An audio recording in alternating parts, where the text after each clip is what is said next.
Et donc, permettez-moi de vous présenter Yann Pintelon de chez Lornia, que j'ai le plaisir de recevoir aujourd'hui pour qu'il nous présente en fait son système, qui est une base de connaissances que j'ai trouvé vraiment hyper pertinente quand j'ai eu l'occasion d'avoir une première démonstration et que j'ai eu envie de partager avec vous aujourd'hui. Bonjour Yann, j'espère que tu vas bien.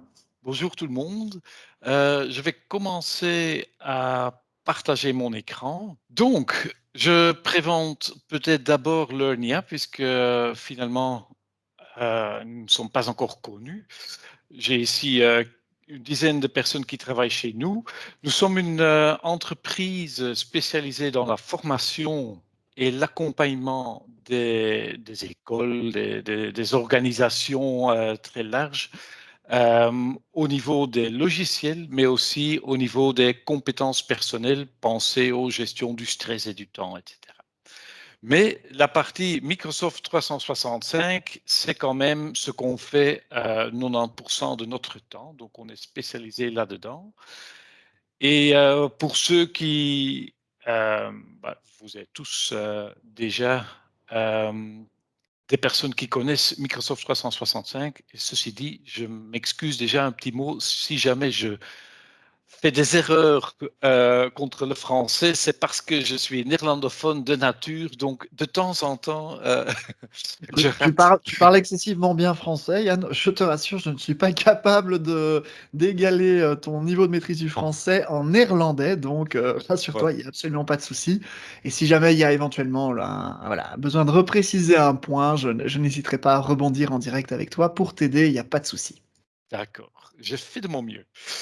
Donc, souvent, les gens avec qui ou à qui on donne cours et à qui on donne du support d'une manière ou d'une autre, si on leur parle de Microsoft 365, ils pensent, ah, c'est la nouvelle version d'Outlook, d'Excel, de Word et PowerPoint.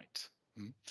Ouais, Ceci c'est vrai dit, qu'on a tous connu ça dans nos écoles, je pense. voilà, hein, Les, donc, les personnes présentes confirmeront.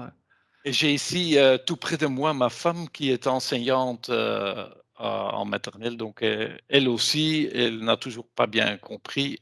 Ceci dit, je l'explique toutes les semaines.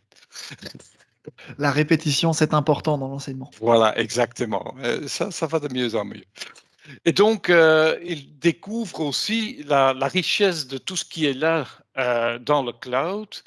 Et il découvre alors qu'il y a beaucoup d'applications pour la communication, pour la gestion d'informations via Teams, via SharePoint, via OneNote, les listes, les formulaires, etc.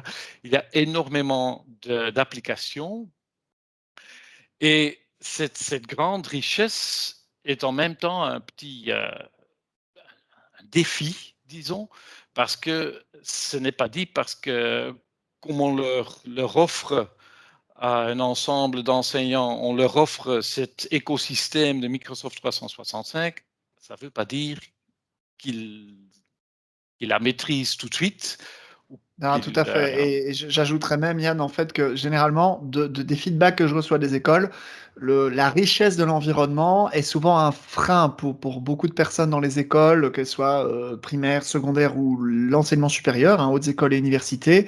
C'est que pour des gens qui n'ont pas l'affinité au numérique au départ, ça fait un peu comme un tsunami d'applications qui arrivent sur nous. Et il y a des gens à qui ça fait peur. Et donc, c'est très important d'aider, je pense, hein, comme tu l'expliques ici, à comprendre qu'est-ce qui est utile dans un premier temps, dans un deuxième temps, dans un troisième temps. Et donc, voilà. Merci en voilà, tout cas pour cette map très très claire ici. voilà. Et donc, je crois qu'en premier lieu, il y a parfois l'opportunité d'expliquer quelles pourraient être certaines opportunités, quels sont des cas concrets que des gens du primaire, du secondaire, etc. Et ici, j'ai énuméré quelques possibilités, hein. L'enseignement à distance, évidemment, et l'enseignement à distance via Teams, mais de façon interactive. Le contact avec les parents, et ce n'est pas seulement via Teams, mais aussi, si j'ai bien, et on a fait déjà des expériences dans plusieurs écoles, seulement expliquer qu'on peut avoir en Outlook des contacts, un groupe de contacts qui sont les parents de cette année et qu'on peut prendre de là une facilité pour inviter l'un après l'autre dans le sens des soirées parents, hein. Ouais, les réunions de parents, comme on dit chez Voilà, nous. les Voilà. réunions parents. Eh bien, cette facilité, c'est des astuces, c'est des conseils qui leur font gagner du temps dans le planning de ces soirées parents. Voilà. Et puis, il y a encore le OneNote, qui est un produit qui offre beaucoup de possibilités. C'est peut-être pas pour les 6 ou 7 ans, mais pour les enfants de 10, 11 et puis aussi le secondaire. Les Et OneNote même les peuvent adultes, hein. et même les adultes, mais aussi les enseignants qui peuvent avoir un moyen de communication supplémentaire, de partager des informations structurées, non structurées via OneNote. Il y a plein d'options là qui sont pas mal en fait et qui sont créées uniquement pour l'enseignement, hein. Il y a aussi une version de OneNote ou une façon de l'utiliser typiquement pour l'enseignement. Puis, il y a encore les réunions personnel, hein, ou on appelle ça comme ça? Tous les Ouais, mois, c'est ça, la la réunion de coordination, voilà, hein. les réunions des membres du personnel, la concertation, les pilotages. Enfin, selon le niveau d'enseignement, ça porte des noms différents, mais c'est une pratique qu'on va retrouver absolument partout dans toutes les écoles, bien entendu. Voilà.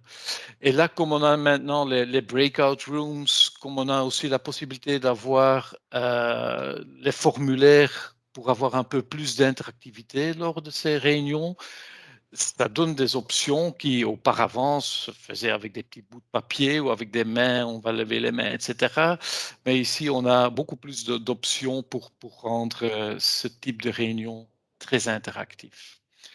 Et puis finalement, le SharePoint qui est derrière et qui peut être, un outil de partage d'informations au sein de l'école, au sein de éventuellement aussi avec des parents et cetera. Il y a pas mal d'options là qui sont très, très, très inutilisées. Je confirme, je confirme. C'est vrai que je pense que c'est un peu les feedbacks généraux aussi au niveau des admins écoles ou référents numériques pédagogiques ou référents pédagogiques tout court qui sont essentiellement le cœur de l'assemblée qui nous suit aujourd'hui.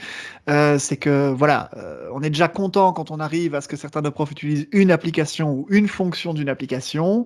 Puis c'est la fête quand ils arrivent à atteindre une maîtrise de deux outils et ça va crescendo. Donc je pense que c'est vraiment le scénario typique qu'on rencontre aussi au niveau de nos écoles. Voilà, hein. Dernière option dont j'avais pas encore parlé, c'est le fait que et ça je vois ça, dans le secondaire, il y a beaucoup de profs qui enregistrent leurs cours,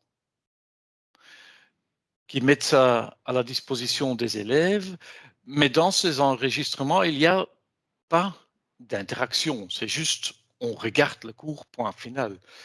Eh bien, depuis plusieurs mois maintenant, il y a la possibilité d'intégrer des formulaires et donc de prévoir aussi un peu d'interaction au sein des vidéos.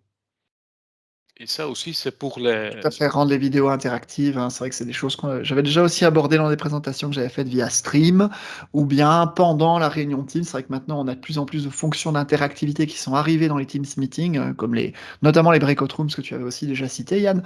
Et c'est vrai que c'est une manière de produire du contenu média pédagogique, mais qui soit un peu plus vivant, quoi, qui est autre chose que quelqu'un face caméra ou parfois même qui regarde même pas sa caméra, hein, et qui fait défiler des slides et de l'explication un petit peu morne, comme le temps aujourd'hui d'ailleurs.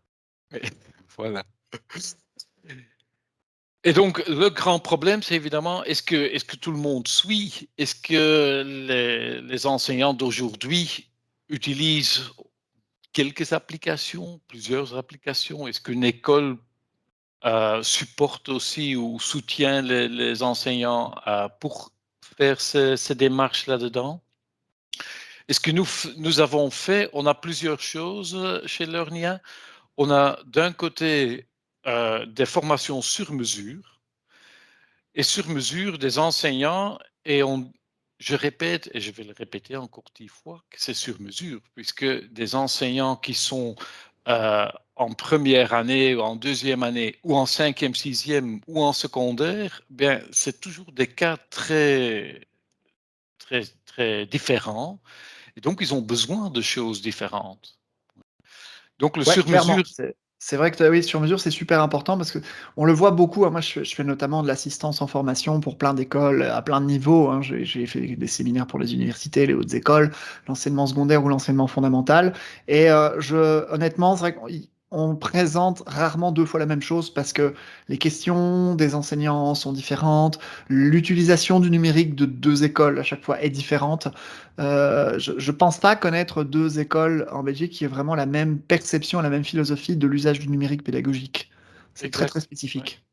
On a même eu une école de musique où bon, Les académies, ouais, c'est vrai qu'il y en a oui, beaucoup les qui sont académies mises à et les utiliser, les plateformes répétitions, Microsoft avec le confinement. Je J'en ai ouais, accompagné pas mal aussi, c'est vraiment chouette.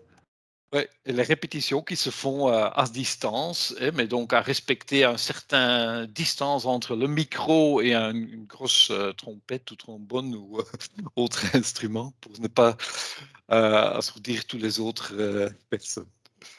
Voilà.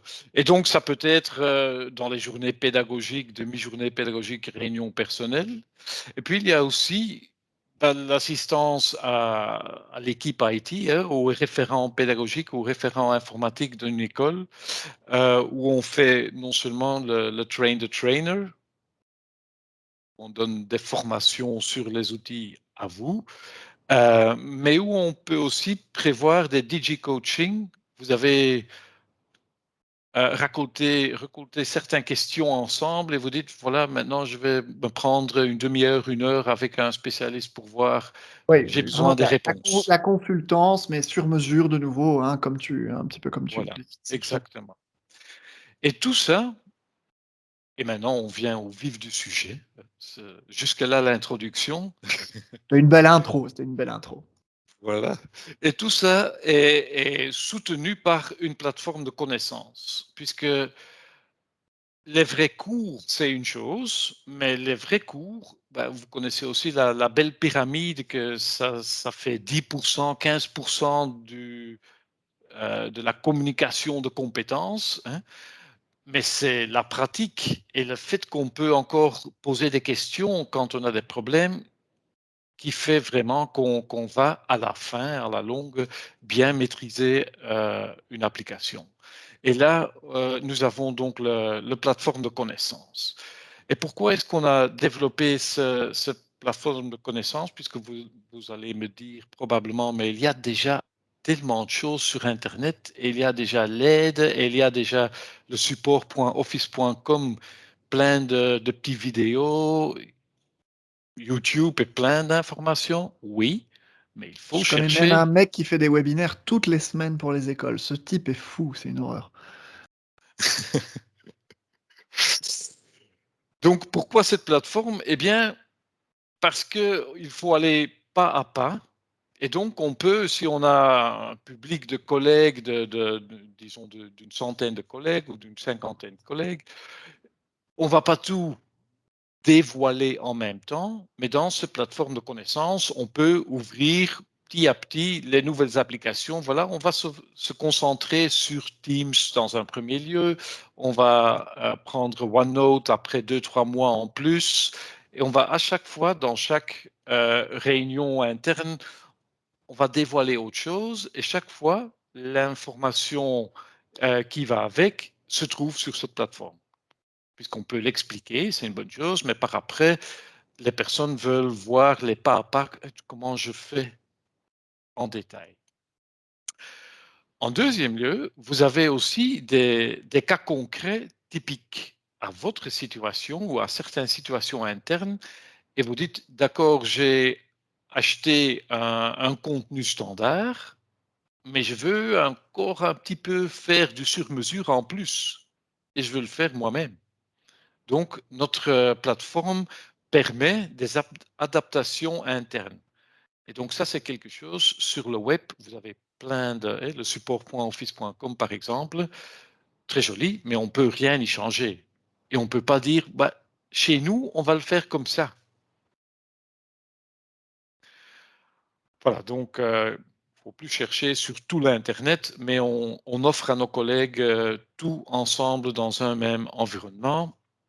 Et on a donc pour les départements, les parties de notre école différentes, on peut aussi un peu scinder l'information et cette information reste à jour. Puisque ce que nous faisons, on dort avec Microsoft 365. Ouais, on vous a installé un petit dortoir à Zaventem dans nos bureaux d'ailleurs, hein, Et donc, chaque fois qu'il y a des nouvelles choses, on est informé les premiers, et on fait tous les tests, etc. Et on a des formateurs chez nous qui sont vraiment à l'avance, qui créent aussi les fiches très bien à l'avance et qui alimentent la plateforme de connaissances chez tous nos et clients. j'insiste sur ce point, enfin voilà, blague à part, non, le vrai travail d'update, c'est une veille technologique permanente de l'équipe de Lernia. En fait, nous, Microsoft, on n'a rien à voir là-dedans, honnêtement, hein. Voilà, c'est vraiment tout à l'honneur de ton équipe. Mais ce qui est, je crois, le point le plus important pour l'audience, et je voudrais vraiment insister là-dessus, c'est le problème que moi-même je rencontre, et j'ai déjà rencontré par le passé, même quand je travaillais encore en école, c'est que vous avez tous connu ce truc, on fait un tuto, on fait un explicatif sur un sujet donné dans un outil numérique pédagogique. On laisse passer quelques mois, l'outil reçoit un update, deux updates, trois updates, une refonte graphique parfois, et puis on se rend compte que le tuto sur lequel on a bossé, qu'on a passé du temps à faire, il ne correspond plus, ou plus tout à fait, à la réalité actuelle, c'est-à-dire que si on le repartageait à nos enseignants actuellement, il serait un peu périmé, quoi, en quelque sorte. Je crois que vous voyez tout à fait de quoi je parle, hein, j'espère en tout cas. Et donc, Yann, ce que tu expliques ici, c'est que l'ORNIA, ben, c'est vous qui faites ce travail de mise à jour perpétuelle de la base de connaissances. De sorte que moi, je suis prof dans mon école qui dispose de l'ORNIA. Je peux à tout moment, tous les jours de l'année, me cliquer sur une ressource. Je sais que ce que je vais lire et ce que je vais voir, ce sera conforme à la dernière version de l'outil sur lequel je veux me former. C'est un peu ça l'idée. Voilà. Donc, on a quand même le lien de Microsoft, il y a le roadmap Oui, voilà, on qu'on communique suit aussi bien. vraiment des informations, Et c'est donc, vrai. ça nous avertit, voilà, ça va bientôt changer. Et donc, on tient ça bien à l'œil. Voilà. Et maintenant, on va un peu voir à quoi ça ressemble. Ici, vous voyez un écran de Teams. Et dans Teams, on a créé chez nous un canal en plus. Donc, dans n'importe quel Teams que vous avez avec tous vos collègues, vous mettez un canal supplémentaire qui s'appelle plateforme de connaissances. Oui, j'ai presque tout traduit en français, mais ceci, c'était encore en néerlandais. Oui, bah, de toute façon, c'est ton vrai environnement de travail, donc forcément, toi, tu travailles avec Teams dans l'interface néerlandaise. Faut rester cohérent, on comprend tout à fait. Voilà. Et donc là, on a un onglet supplémentaire dans ce canal et dans cet onglet, on a le choix d'un certain nombre d'applications Office 365. Et imaginons qu'on clique ici sur Teams. Alors, ce qu'on va voir, c'est dans Teams une liste de fiches, de feuilles de route en fait. Et on en a créé pour Teams une 120 fiches pour l'instant. Et ces fiches commencent presque tous avec comment. Donc, comment fait-on ceci, cela? C'est des fiches de connaissances qui sont en fait des procédures et chaque procédure commence d'abord avec une petite explication, le pourquoi. Pourquoi va-t-on modifier manuellement notre statut de présence? Bien, petite explication. Et puis, le vrai pas à pas, il faut cliquer là, il faut cliquer là, il faut le faire comme ça. On donne souvent encore des astuces supplémentaires, etc. Chaque fiche que vous voyez, c'est en fait, je ne sais pas si vous le remarquez, mais c'est un document Word. Ici, la petite icône de Word. C'est un document Word intégré dans une page web. Et dans cette page web, on met un menu, une navigation à côté. Cela veut dire, c'est c'est l'implémentation de l'environnement se fait chez vous. Et vous avez donc une base de données de fichiers Word et de pages web.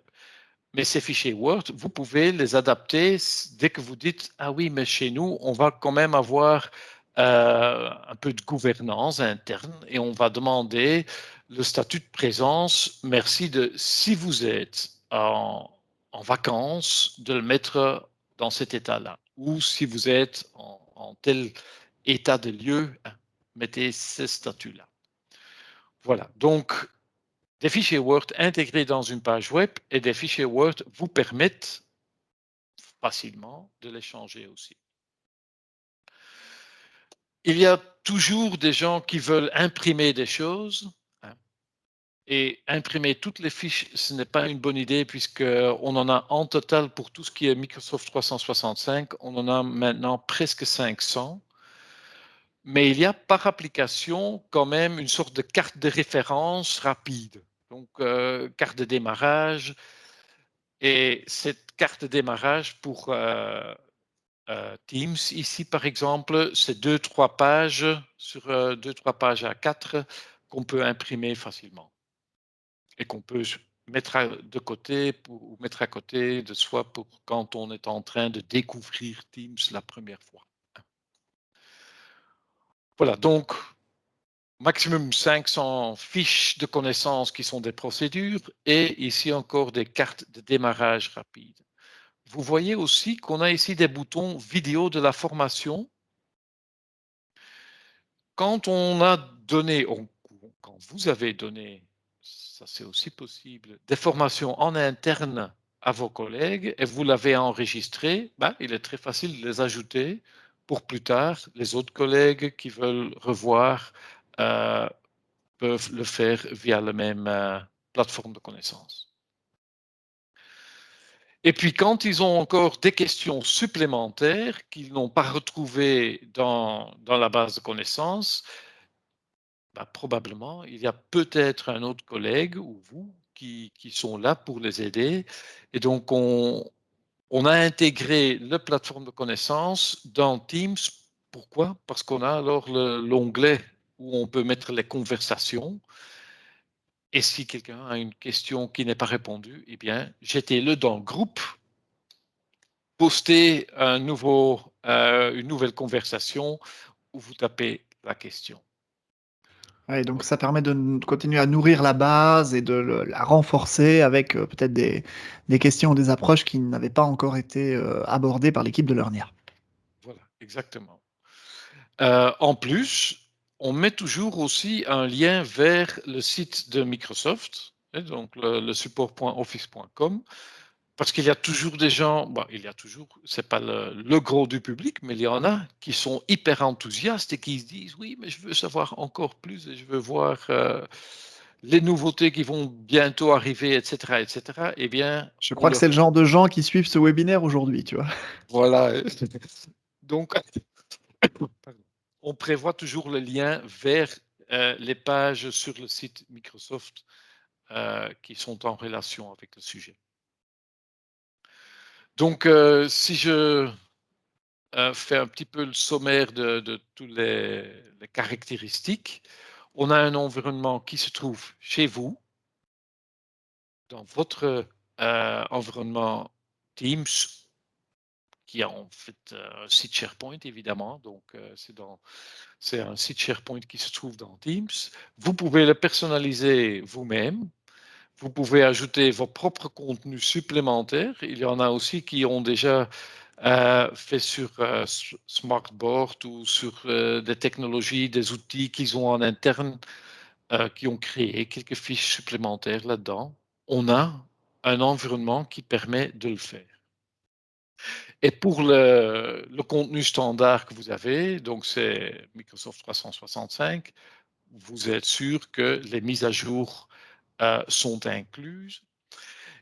Et la plateforme offre la possibilité d'ajouter encore d'autres choses. Et je vais vous montrer encore, pour terminer tout à l'heure, la plateforme d'un de nos clients qui a ajouté des scénarios que nous avons fait pour lui, mais aussi des vidéos que nous avons fait pour lui, des enregistrements de cours, etc.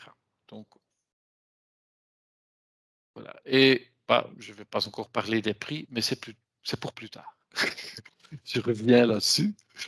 Ça fait Je- partie des informations pratiques que les écoles aiment connaître de toute manière. Voilà, et donc, mais je vais d'abord montrer encore un environnement ici chez, Ouais. Donc ici, on est passé sur ton navigateur internet, donc on est sur une vraie plateforme Learnia chez un de tes clients.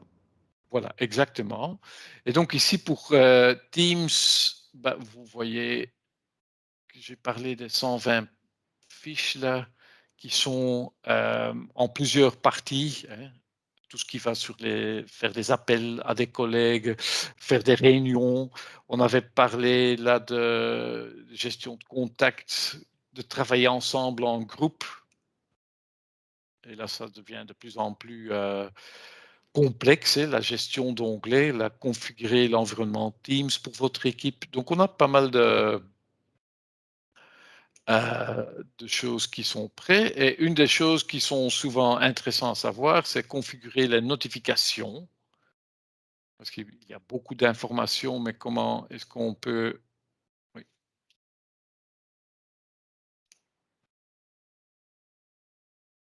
Je mets ça un peu plus grand pour vous.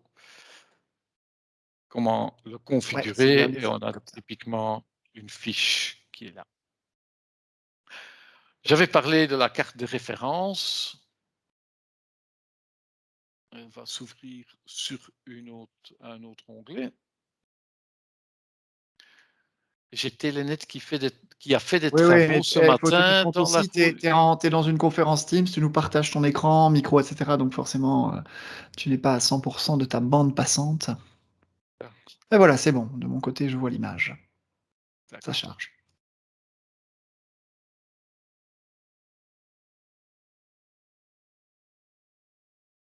Voilà.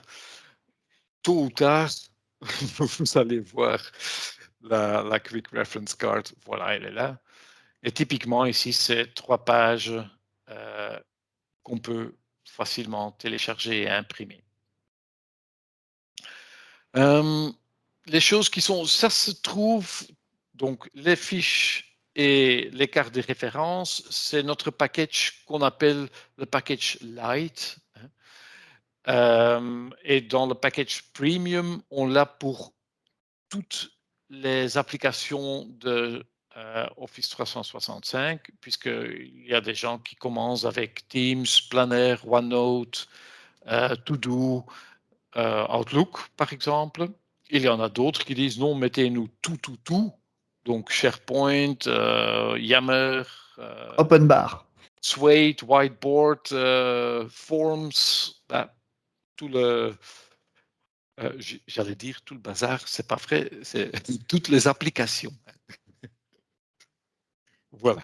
Donc, ça, c'est une chose. Autre chose qu'on a déjà créée, mais ça, c'est sur mesure de ce client, c'était des scénarios très spécifiques pour ce client. Par exemple, organiser des réunions efficacement.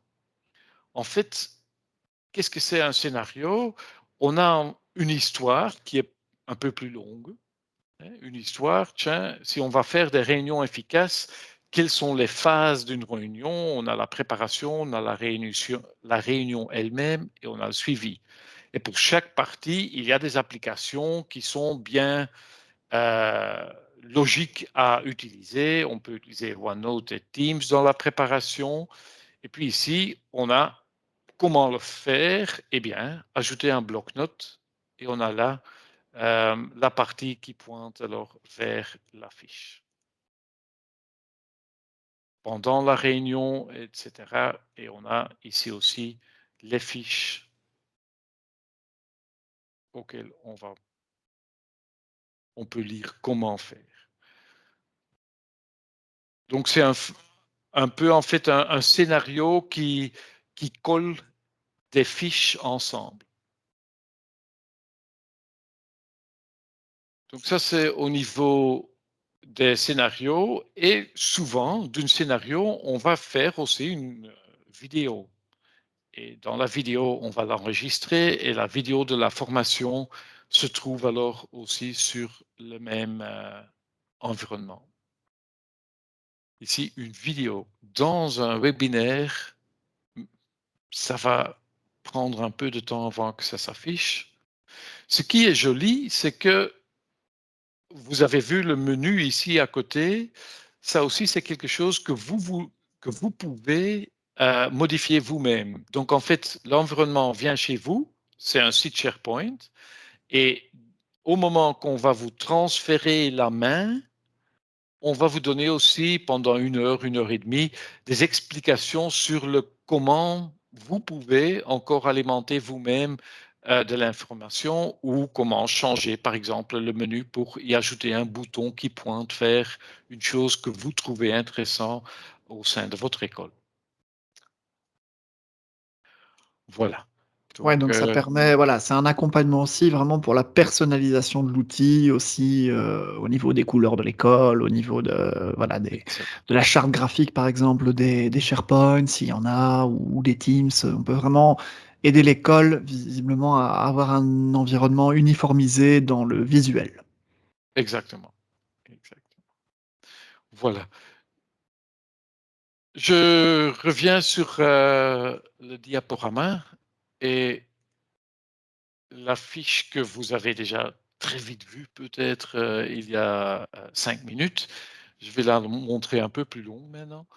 Euh, et c'est le budget pour cela. Donc, j'avais parlé d'une plateforme light d'un côté. C'est une plateforme qui contient alors 200 fiches de connaissances sur Teams, Planner, OneNote, Outlook, To-Do ou autre. Si vous dites non, je veux Teams et SharePoint et OneDrive, mais je ne veux pas le reste. Si vous avez une plateforme de plus ou moins 200 fiches, elle revient à 1 500 €. Ouais, c'est ça, c'est le nombre de fiches. Finalement, l'école peut dire: «Je veux des fiches sur ça, ça, ça, ça, ça» et tant que le total arrive sur un lancement de 200 fiches au départ, ça fait un budget de 1 500 € hors TVA, c'est ça? Exactement. Si vous dites non, on veut plus jusqu'à le max et le premium total. Alors là, si vous avez toutes les fiches, on est presque à 3 500 €. Et alors, j'anticipe sans doute des questions que l'audience se pose, mais donc on parle finalement, c'est l'achat des fiches par l'école ici qui est réalisé. C'est-à-dire qu'à partir de ce moment-là, l'ORNIA va installer les fiches sur leur environnement et Exact. c'est pas ici une formule d'abonnement. Donc c'est pas le coût, c'est pas un coût annuel, c'est vraiment un coût d'achat auprès de l'ORNIA lors du lancement. Voilà, c'est le coût d'implémentation tout au début. Et puis, il y a un petit abonnement pour l'update. Donc, la deuxième année, pour pouvoir profiter des mises à jour continues, eh bien, à partir de la deuxième année, c'est 10% du prix initial. Donc, si vous Ouais, avez pris la plateforme Lite, 1 500 €, la deuxième année, c'est 150 € pour c'est ça. recevoir de Donc façon pendant la première continue. année, on est mis à jour de toute façon en temps réel et si on veut que cette mise à jour continue, alors on prend ce petit forfait, de 10 du prix d'achat pour continuer à avoir, les upgrades, l'année suivante et ainsi de suite, je suppose. Voilà, exactement. Ça vous donne aussi l'occasion de dire: «Oui, d'accord, on veut à un certain moment donné, hem, imaginons que vous ne voulez plus avoir les mises à jour, eh bien, les fiches que vous avez à ce moment-là, elles restent chez vous». C'est ça, c'est vraiment une acquisition. C'est pas je Exactement. pour ça que je reposais la question tout à l'heure, Yann, parce qu'on est de plus en plus, et c'est le cas chez Microsoft, hein, dans le côté, payer un service, le model as a service, où, on paie un abonnement et tant qu'on paie l'abonnement, on a accès à la chose et quand on paie plus, ben, on n'y a plus accès, hein. Le On parle du modèle Netflix, hein, dans le grand Oui, public. Et donc ici, par contre, l'ORNIA, voilà, ce n'est pas ça. L'ORNIA, c'est un achat qui est fait de connaissances. Ces connaissances sont acquises par l'école, installées sur leur plateforme de manière définitive, et il y a une formule alors d'abonnement après annuel qui peut suivre pour mettre à jour cette base de connaissances qui a été acquise, si l'école le désire. exactement. Oui, et il y a des écoles qui sont très vite et très, enthousiastes à créer du propre contenu et si on crée du contenu soi-même, une fiche par mois, 2 fiches par mois, ça va avec les connaissances que vous avez de SharePoint, si vous dites, et on en a certaines qui créent presque chaque semaine du contenu sur mesure de leur propre école ou de leur propre organisation. Alors pour eux, on a créé avec Power Automate certains flux d'auto-ajustement qui facilitent le travail convenablement. Donc, Ah oui, donc ça, c'est et un forfait en plus que l'école peut prendre si, par exemple, elle souhaite pouvoir créer beaucoup de fiches facilement. voilà, L'Ornia installe via Power Automate un flux de publications qui leur permet, j'imagine, d'avoir un canevas déjà établi où ils mettent les informations de l'explication et le Power Automate va pousser ça pour le transformer en une nouvelle fiche. C'est voilà, correct, Yann? C'est bien ça l'idée? presque. Ah non, mais je suis dans la On déduction, hein. crée. Ça, Oui, tu oui, ne oui, m'avais bah, pas montré ni expliqué, je le découvre complètement, hein, donc j'essaie de donc déduire. en fait, le travail, si on veut soi-même élaborer des fiches, on crée le Word, le fichier Word, mais on doit mettre le Word dans une page web avec le menu à côté, et puis le mettre dans le gros overview, ouais, Ah oui, c'est ça, c'est tout le la table moteur de de mise matière. en page de Voilà. template SharePoint, en fait, c'est Et ça. Donc, le Power l'injection du Automate, document avec la bonne taille, le bon ratio, le bon menu déroulant, etc. Et tout ça, exactement. Lornia, vous pouvez l'automatiser avec ton équipe pour une école qui le désire, pour ce forfait-là, alors. Voilà. Donc on peut le faire manuellement, et si on en a 2, 3 fiches par mois, c'est parfait de le faire manuellement.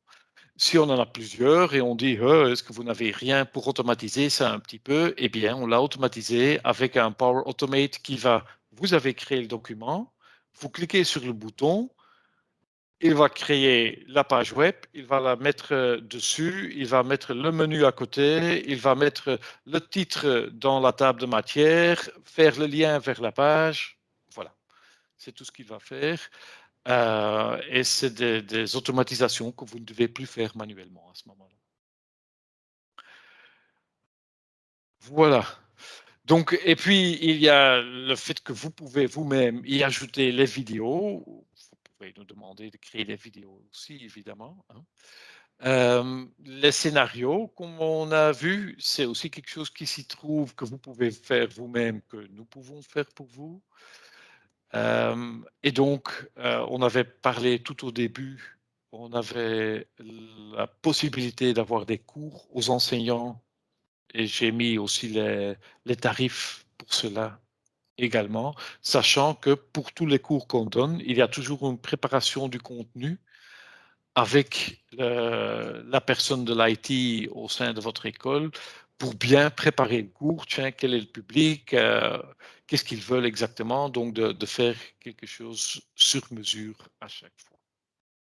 Ouais, donc là vraiment et ça c'est un service qui est complètement, voilà, en plus de l'offre Lornia que tu as présentée juste avant. Là, on revient Oui, vers, de l'accompagnement, de la formation et du coaching, plus classique, de terrain, mais c'est aussi une expertise que toi et ton équipe, vous pouvez partager avec les écoles grâce à ces forfaits.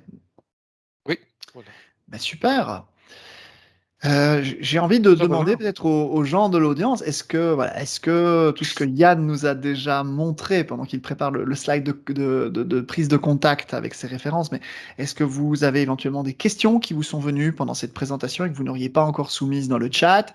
Est-ce que vous voulez lever la main pour, allumer votre micro et faire une prise de parole? Est-ce que vous avez trouvé l'explication claire? Est-ce que vous avez trouvé ça intéressant, peut-être utile pour votre école ou pour plus tard, hein? C'est pas non plus forcément quelque chose qui doit être utilisé ou mobilisé tout de suite. Voilà, vos feedbacks seraient intéressants, donc n'hésitez pas, pendant que Yann nous rappelle ici les informations de contact. Manu le dit, donc la seule personne qui peut prendre la décision de ce type de support serait le responsable IT. Oui, c'est vrai que dans ton cas, évidemment, Manu, c'est évident, mais je suppose que éventuellement, si ça t'a semblé intéressant, euh, si tu le désires, je suppose en tout cas que Yann pourrait, si tu reprends contact avec lui, pour le mettre en relation avec le service IT de l'université, voilà, de refaire peut-être une démonstration de l'Ornia, une explication peut-être un peu plus poussée, plus adaptée au cadre de travail qui est le tien et celui de tes équipes. Voilà, je suppose, hein, Yann, mais tu confirmeras que c'est évidemment, ici on a fait une présentation très généraliste, mais c'est quelque chose qui peut être beaucoup plus adapté aussi, même dans la démo et l'explicatif. Oui, oui, on l'a fait déjà aussi avec le responsable IT et le directeur de l'école qui a voulu le voir ou le responsable des budgets. Donc, tout est possible de refaire une démonstration pour Super, cela. super. Écoute, je vois qu'il y a du feedback encore en cours aussi. Ah bah voilà, Manu dit qu'il va en parler à son directeur de département et donc comme Manu a pu récupérer tes coordonnées, Yann, je suppose qu'il n'hésitera pas à reprendre contact, avec toi par rapport à ce sujet. On va encore laisser un petit peu de temps, voilà, on est bien dans le timing, hein. Alors Christelle, je ferai remonter ces informations à mes responsables, car on cherche une solution pour aider nos collègues à s'approprier la plateforme et ainsi monter en compétences. Eh bien, écoute Christelle, je pense que tu résumes très très bien la philosophie de l'Ornia, je crois que tu l'as vraiment très très bien saisi, donc bah, même remarque je dirais qu'à Manu, hein, une fois que tu as pu en parler un petit peu à tes responsables, n'hésite pas à recontacter Yann qui pourra, le cas échéant, aussi proposer un explicatif, une présentation, une démonstration par rapport aux besoins de ton école. C'est aussi la force que j'ai trouvée chez l'Ornia quand Yann me l'a présenté, c'est ce côté très sur mesure hein, sur lequel il a beaucoup insisté. Et c'est quelque chose qu'on retrouve de bout en bout, hein, ne fût-ce que dans la présentation du produit, dans les possibilités qui s'ouvrent en fonction des besoins d'une école. L'équipe de l'Ornia et l'équipe de Yann peuvent évidemment adapter énormément l'offre en fonction de ce que votre école désire. Et est-ce que les fiches sont également destinées aux élèves? Il a eu une petite coupure, donc il a raté une partie des informations. Mais donc Yann, je vais faire de nouveau de la déduction et tu corrigeras si je dis une bêtise. On va jouer un peu, hein. Donc, j'aurais tendance à dire que oui, puisque comme ces fiches sont pensées pour utiliser les applications et qu'on peut les mettre dans des Teams et dans du SharePoint, je suppose que c'est l'équipe IT de l'école qui peut choisir si elle veut partager ces informations juste avec ses professeurs, ou si elle veut le faire aussi avec ses élèves, ou si elle-même elle veut faire finalement deux partages différents. Est-ce que j'ai bien Tout à deviné? fait. Oui, Oui, tout à fait. super. Je commence à devenir un expert de l'ornia, c'est génial. Oh, super. Non, c'est exactement ce que tu dis, Sébastien. Donc, si vous, comme responsable IT, vous définissez les droits sur le Teams, sur le SharePoint, en fait. Donc, si vous voulez l'ouvrir aussi aux élèves, c'est tout à fait possible. Maintenant, ce qui est aussi possible, c'est que vous mettez la page d'accueil. Pour l'instant, ce que nous faisons de façon standard, c'est juste mettre les boutons Teams, SharePoint, OneDrive, mais on peut aussi les scinder un petit peu. Voilà, des applications intéressantes pour les élèves et profs, et on met certaines applications, et on met un deuxième un peu plus loin, les applications uniquement intéressantes pour. Il n'y a pas de secret là-dedans. En ce qui nous concerne au niveau des fiches que nous créons, donc des élèves peuvent le voir aussi. Mais si vous mettez à un moment donné aussi de l'information qui n'est que intéressant pour les profs, vous pouvez mettre aussi un peu jouer avec les droits sur certaines pages. Donc, on est ici dans un environnement qui est encore personnalisable et dans ce sens-là, vous pouvez jouer un petit peu avec les droits. Donc, soit tout le monde, soit un certain groupe. Yann, excellent après-midi à toi. Merci pour l'occasion de nous présenter.